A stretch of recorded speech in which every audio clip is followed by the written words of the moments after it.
জীবনে সব রকম অভিজ্ঞতাটাই হওয়া প্রয়োজন, তবে এরকমটা হবে বলে বাড়ি থেকে ভেবে বেরোইনি। কেন এরকম বললাম সেটা তোমরা পুরো ভিডিওটা দেখলে বুঝতেই পারবে। হাই এভরিওয়ান, আমার নতুন একটি ভিডিওতে জানাই তোমাদের অনেক অনেক ওয়েলকাম। খুব বৃষ্টি হবে পুরো মনে হচ্ছে, একদম মেঘলা কালো আকাশ করে আছে, দেখো দেখছো, আর পুরো মনে হচ্ছে ভেসে যাবো। চলো তাড়াতাড়ি তাড়াতাড়ি যাই। তাল হাওয়া একটা মানে দৌড়াচ্ছে সবাই, অনেক বেশি হাওয়া।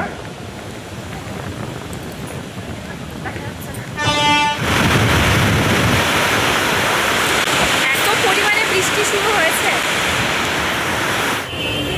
চলো ভিজতে ভিজতে ফাইনালি পৌঁছে গেছি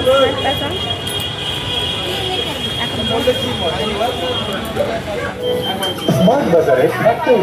আজকে আমার বাইরে বেরানোর কোনো রকম প্ল্যান ছিল না, যাই হোক ঝড় বৃষ্টি সব পেরিয়ে ফাইনালি পৌঁছে গেছি স্মার্ট বাজার। আর এসছি হলো বাবুর ফ্রেন্ডের মায়ের সাথে। আমি আজকে জায়গাটা দেখলেই কেমন একটা মনে হচ্ছে, আমি নিয়ে নিই।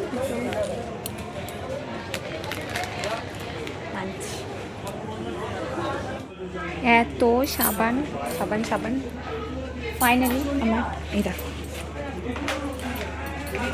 মোটামুটি হয়ে গেছে। স্মার্ট বাজারে এসে কেনাকাটা করতে যত না বেশি ভালো লাগে তার থেকেও বেশি কষ্ট লাগে কিন্তু এখানে বিল করতে, কারণ বিলিং কাউন্টারে এত বেশি ভিড় থাকে, মানে ক্যাশের জন্য আলাদা লাইন, কার্ডের জন্য আলাদা, আবার তারপর প্রচুর ভিড় থাকে। যেহেতু আমি কালকে গেছিলাম, কাল যেহেতু স্যাটারডে ছিল, অনেকটাই ভিড় ছিল, অনেকক্ষণ লাইন দিয়ে আমরা দুজন দুপাশে লাইন দিয়েছিলাম। কী কী কেনাকাটা করলাম সেটা তো তোমাদের সাথে নেক্সট ভিডিওতে শেয়ার করবো। এখন আসি, টাটা।